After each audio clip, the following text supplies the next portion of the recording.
Well, welcome to another edition of our T-Bird Alumni Series. We haven't done one of these in a while, but we're going to go back to the early 2000s, and we're going to talk with a record-setting Seattle Thunderbirds goaltender. I think just saying that probably gives it away to most people, but he may have had the single best regular season for a goaltender in Seattle Thunderbirds history. Of course, we're talking about Brian Bridges, who's joining us from Saskatchewan. And Brian, that's kind of odd to say because you're originally from Victoria, but you're now living in Saskatchewan. First, welcome. Good to see you again. And how did you get to Saskatchewan? Thanks very much. It's good to see you too. Basically, after I was done in Seattle, I ended up kind of going touring around. And just a long story short, I ended up getting contacted by a gentleman out this way to come play some senior hockey, and I could work as well, which was going to make me some more money than I was playing in the minors and that. So I ended up coming out this way, and I made a small town of St. Walburg my home. I think we got 650 people in this town. So it's very small, good community, and happy to be a part of it as well. Yeah, like they say, except for the cold, great place to live, right?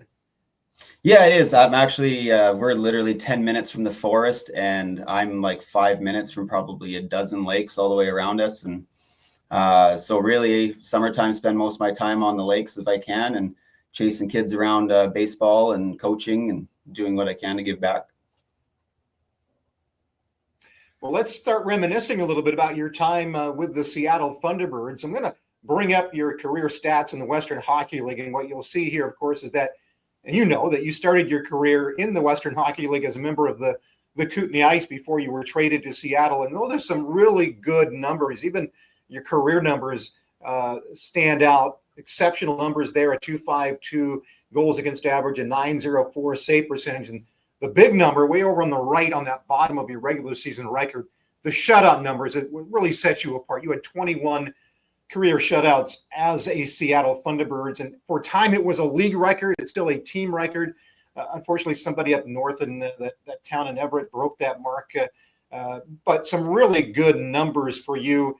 But just talk about it because you, as we mentioned, started your career with the Kootenay Ice in Cranbrook. Do you remember the trade, being told that you were coming to Seattle? And obviously it brought you closer to home because, as we mentioned, you're from Victoria originally. But do you remember that moment? Yeah, I remember we were actually getting ready to go out onto the ice for practice. We were just about to do a swing out west and go towards Vancouver to play a game. And I remember we were just about to go on the ice for practice. Coach called me into the office, trade deadline day, so kind of knew something was up there.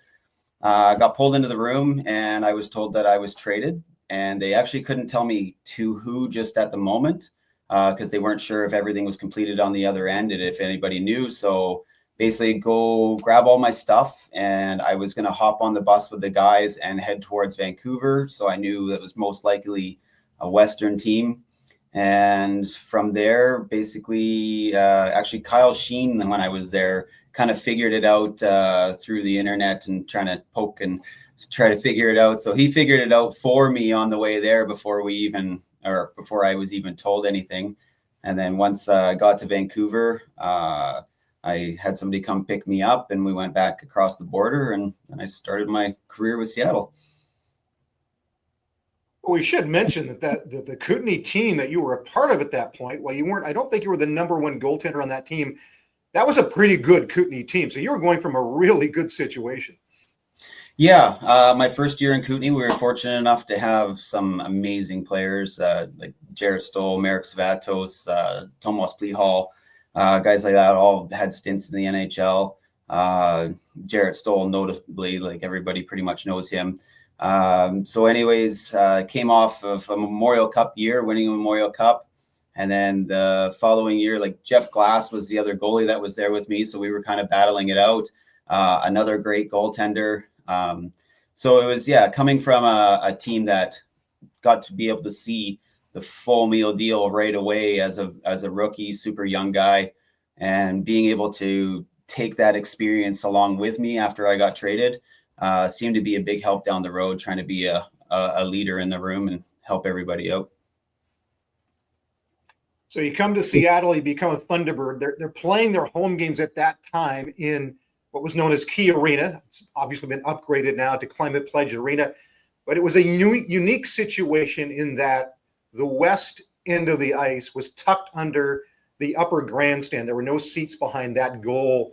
And I remember, when I would go down from my broadcast location on the north side, go down to the ice level, to get to the team room to talk to players, you had to kind of walk around that end of the ice, and it always seemed fairly dark. As a goaltender, I know you were probably defending the other end of the ice twice during games and only that end once. But did you notice that at all? Was it an odd situation or experience to be manning a goal with no fans around you and almost having a roof over your head? Yeah, well, in the first and third period, you don't notice it as much. Obviously, you're looking out the other way. It doesn't really take any effect. In the second period, from time to time, not too often, where a puck would get shot from the other end and it would kind of get above, board level, and you may lose it just a little bit, depending on the situation. But it wasn't very often that you lost a puck, especially when the puck was in your own end. It was more that the lighting was so good in there that it didn't really seem to affect anything unless it was a dump in from way down the other end.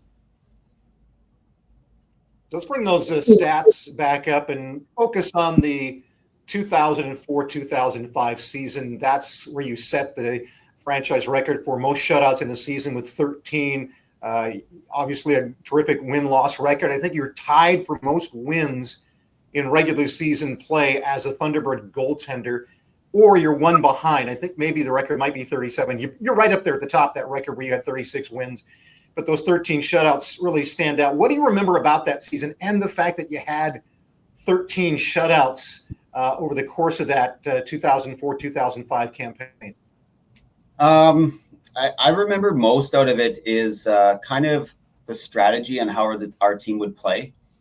I think they trusted in me so much to make a save from anywhere in the perimeter and make some of those bigger saves throughout the middle, that we really tried to clog up the middle of the ice as much as possible. And we didn't really care so much about those shots from the perimeter.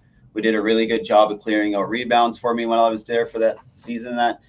And it was more so just the effort and buy-in of everybody to play the system, to keep the shots to the outside, not give up too many breakaways or 2-on-1s.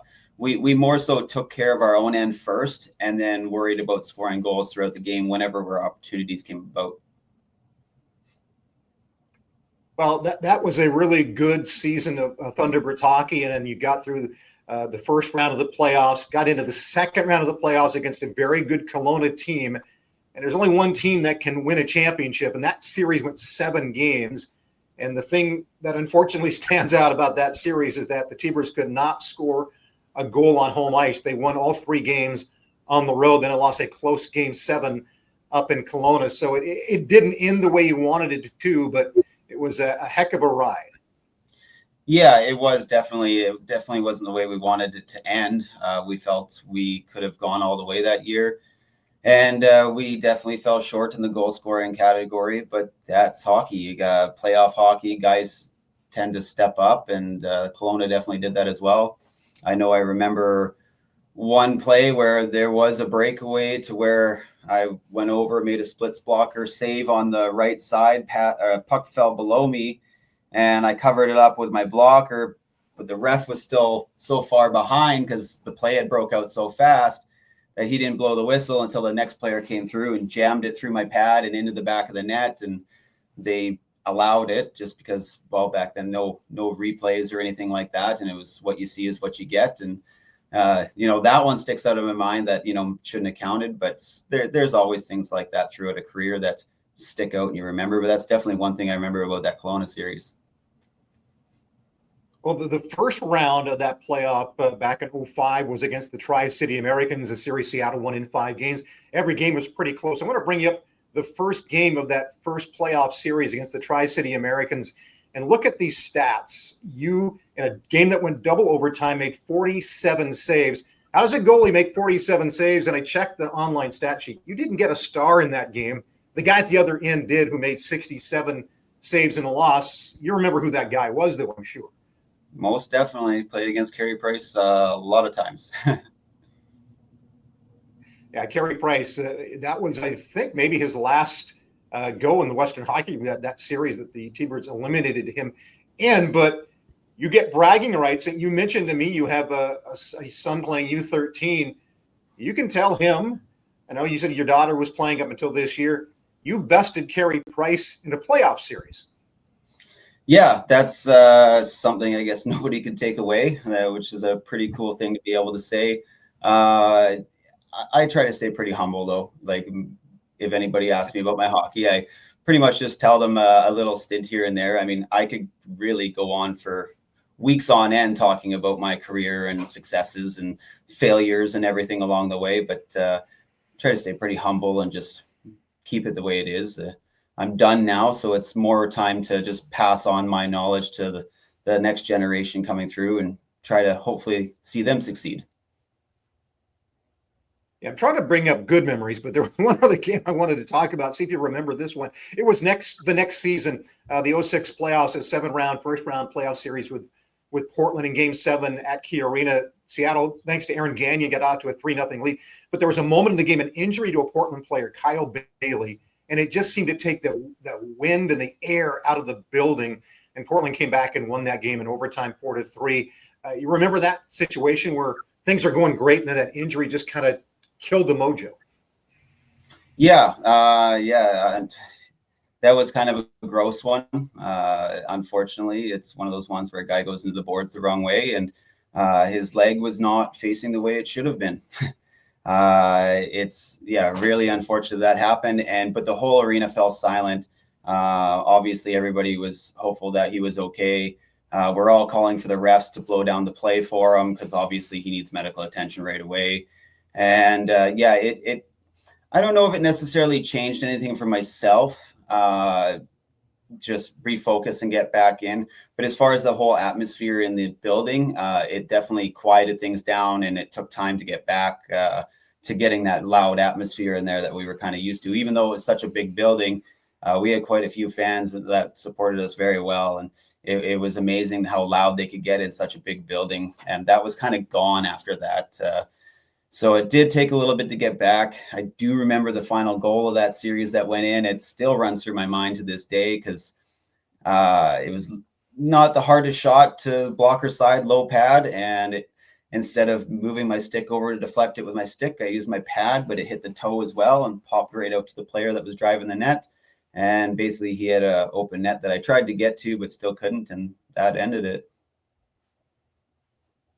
Yeah, unfortunately, you mentioned to me that you don't necessarily keep in touch with a lot of your former teammates in Seattle. Occasionally you'll see one on Facebook and maybe send them a note. But I want to show you a picture here. If you remember taking this team photo, it looks like obviously they had to do some photoshopping to complete this image. But obviously I'm sure you recognize a lot of the guys who are in this photo. You're on the far left in the picture there. Your captain, I think that's Aaron Gagnon, right in the middle on the bottom. But some of your teammates from that 04-05 season.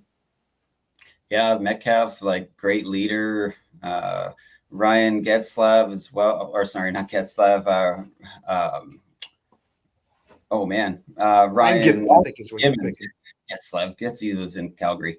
But yeah, I mean, there's lots of guys on there that every time you look at just one person, something about that person comes back.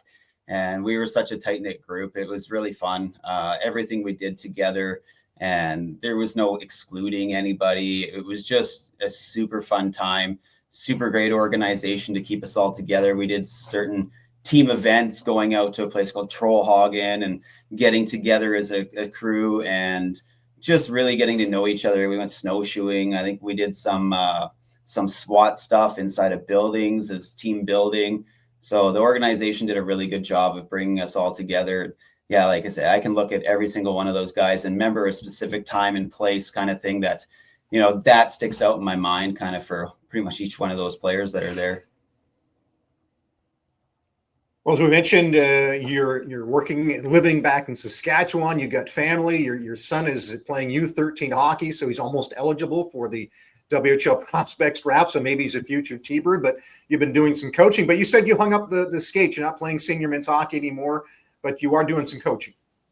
Yeah, no, I've been ready to retire for the last probably 5 years, but being in such a small town that we are, it's hard to find a goalie to take your place. Kind of at the hard to find a goalie that can take the place of somebody that's played the hockey that I have in a small town like this. But we were able to find somebody from a neighboring community that basically could take over for me so that I could finally hang up the skates and start passing on my knowledge even more. Yeah, my son's he's first year U13 this year. And I just had a conversation with him the other day. He asked me, Dad, what are the chances that I can make the NHL? It's like, well, buddy, by the time you get to your draft eligibility years or whatever, there's probably 100,000 goalies out there, and there's a job for 2 of them. I said, if you can be the top 2 out of that 100,000, you have a chance. But you need to grow about 20 years as a goaltender in the next 4 years. So if you want it, it's there. And I have all the knowledge for you, but you really, in the end, he just has to want it. And, hopefully one day I'll be able to come to Seattle and watch him put a jersey on and watch him try to beat some of my records.